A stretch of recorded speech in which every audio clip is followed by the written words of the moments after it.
এই অঙ্কটা তোমরা একজন গ্রুপে পোস্ট করেছিলে, তো চলো আমরা ট্রাই করি।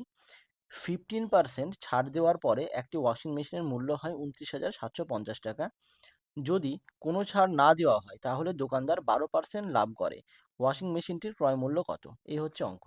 এখানে পার্সেন্টেজের কনসেপ্ট থাকলে অঙ্কটা এক লাইনে করা যায়। ওকে, তো আমি একটা জায়গা বলে তারপর অঙ্কটা শুরু করছি।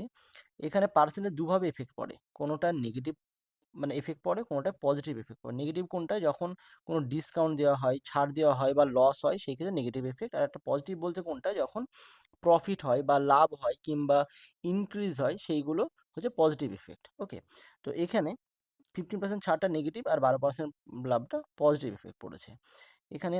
এখন ছাড় দেওয়ার পর কত দাম? 29,750 টাকা। তার মানে 50% ছাড় বলতে আমাদের কাছে 100 আর 15 মাইনাস করলে কত হয়? 85, এটা। আর ছাড় দেওয়ার পরে এই দামটা, তার মানে আগে কত ছিল? আগে এর থেকে বেশি। তাহলে কি হবে? ইন্টু 100 আর 85-এর মধ্যে 100টা উপরে আর 85টা নিচে, যেহেতু আগে বেশি দাম ছিল। এবার এই দামটা হচ্ছে কি এখন ধার্য মূল্য। আর বলছে এই দামে যদি বিক্রি করে, তার মানে এটা যদি মানে বিক্রয় মূল্য হয়, তাহলে 12% লাভ হয়। আর 12% লাভ যদি পজিটিভ এফেক্ট পড়ছে, তার মানে কি 100 আর 12 যোগ করলে 112। আর এটা যদি বিক্রয় মূল্য হয়, তার মানে কি ক্রয় মূল্যের থেকে কম হবে। তাহলে সেই ক্ষেত্রে কি 100 আর 112 মধ্যে ছোট কোনটা? যেহেতু কম বেরোবে, সেটা 100 উপরে 112 নিচে। ওকে, তো এবার আমরা জাস্ট কাটাকাটি করব। 5 20, 5 17, 4 25, 4 28, 17 একে 17, 12, 7 17 119, 8, 5 17 85, 0।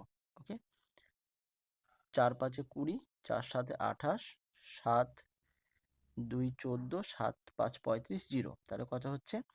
5 25 125, 0 ইন্টু 25। তার মানে 25 125 5 12 50 62 2 6 15 25কে 25 আর 6 31, একটা 0 আছে।